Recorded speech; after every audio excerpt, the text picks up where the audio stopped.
The message rippled across subspace channels, bouncing from relay to relay until it reached Earth's deep space listening posts. Commander James Morgan stared at the translated text on his screen, reading it for the third time. SOS. Galactic Alliance. Under attack. Krull invasion force. Request immediate assistance. Humanity had only joined the Galactic Alliance 50 years ago, still newcomers to the vast community of spacefaring species. But in those 50 years, the other races had learned something crucial about their newest members. Humans were Deathworlders, forged in the crucible of a gravity well and atmospheric composition that most Alliance species found crushing and toxic. Confirm authenticity, Morgan ordered. Lieutenant Alex Reed nodded, fingers dancing across holographic controls. Confirmed, sir. It's from High Council member Trill of the Vosians. Message origin coordinates match Vosian homeworld. Timestamp indicates it was sent 6 hours ago. Morgan nodded grimly. The Vosians were one of humanity's first alien contacts, peaceful philosophers who had helped ease Earth's transition into the galactic community. If they were sending distress calls, the situation was dire. Send the alert. Activate protocol. Terminus, Morgan said, his voice steady despite the weight of what he'd just authorized. Across Earth and its colonies, the alert spread. Military vessels powered up. Civilian ships with military capability received their activation codes. The Deathworlder Armada, a term coined not by humans but by their alien allies who had witnessed human military drills with a mixture of awe and terror, was assembling. Admiral Elena Torres stood on the bridge of the UES Dreadnought, Earth's largest warship. Around her, officers moved with practiced precision, readying the ship for combat. On the view screen, hundreds of vessels gathered, from massive carriers to agile destroyers, even retrofitted mining vessels with hastily mounted weapon systems.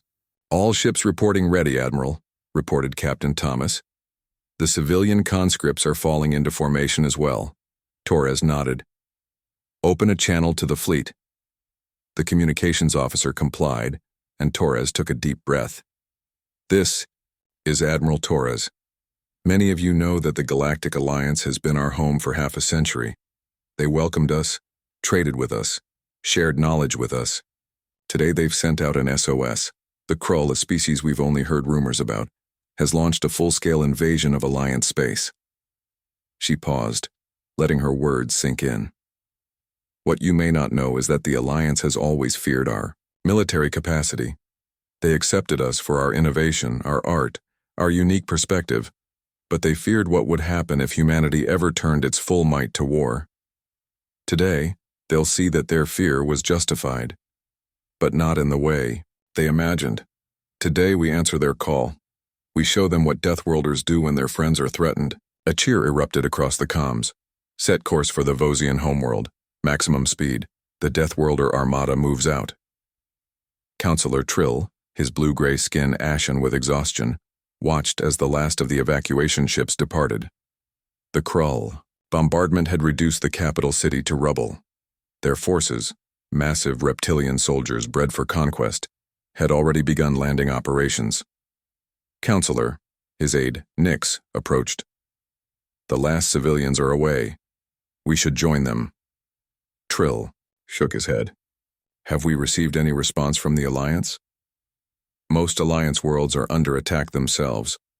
The Krull coordinated their strikes perfectly. Nix hesitated. There was one response. From Earth.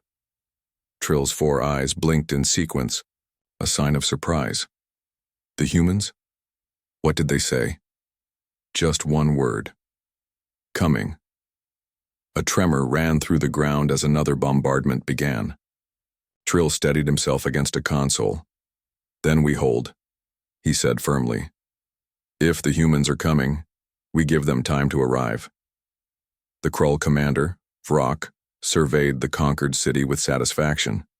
The Vosians had fallen easily, as expected, of a species that had devoted itself to philosophy rather than warfare. Most of the Alliance was similarly unprepared. Decades of peace had made them complacent. Commander, one of his officers approached. Our sensors have detected a large fleet approaching. They don't match any known alliance configuration. Vrock frowned. Show me. The tactical display revealed hundreds of ships emerging from faster-than-light travel. Their designs were varied, utilitarian, lacking the elegance of alliance vessels. Humans, Vrock growled. The intelligence briefings had mentioned them, a young species, still finding their place. Hardly worth noting. Shall we target their vessels?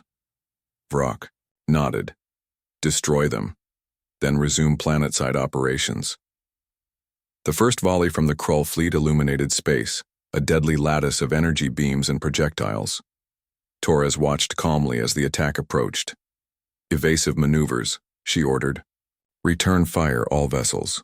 Deploy fighter squadrons. The human fleet moved with unexpected agility. Ships rolled and pitched, avoiding the worst of the barrage.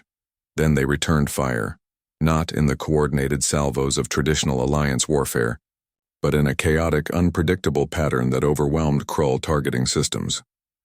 Torres leaned forward. Begin ground deployment.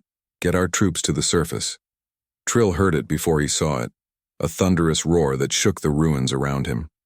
Looking up, he watched as thousands of drop pods punched through the atmosphere, landing throughout the occupied city. The pods burst open. From each emerged a single figure, encased in powered armor that made them tower over even the massive Krull. The humans moved with shocking speed, their reflexes honed on a world with higher gravity than either Vosgians or Krull had evolved to withstand. A squad of Krull soldiers turned their weapons on the nearest human soldier. Energy bolts struck the armor, leaving scorch marks but failing to penetrate. The human raised what appeared to be a primitive projectile weapon, but when it fired, the explosive rounds tore through Krull armor like paper. More pods landed. More humans emerged. They didn't move in tight formations like Alliance forces, nor in the overwhelming waves favored by the Krull. They spread out, using terrain, communicating in quick bursts, adapting their tactics moment by moment. Vrock stared at the battle data in disbelief. His ground forces were being decimated. His fleet was in disarray. How? He demanded. They're just one species, a minor member of the Alliance. His second-in-command had no answer. On the screens around them, human soldiers continued their relentless advance. In orbit, the Krull fleet was being systematically dismantled by these strange vessels that fought like no other race they'd encountered. 3 days later, Trill stood beside Admiral Torres as the official surrender was signed. The Krull commander, once imposing, now seemed diminished. You've shown us something today, Trill said quietly to Torres as the ceremony concluded. The Alliance has always feared humanity's potential for violence. Now we understand it was never something to fear, but something to be grateful for. Torres smiled slightly. We're Deathworlders, Counselor. Life on Earth has never been easy.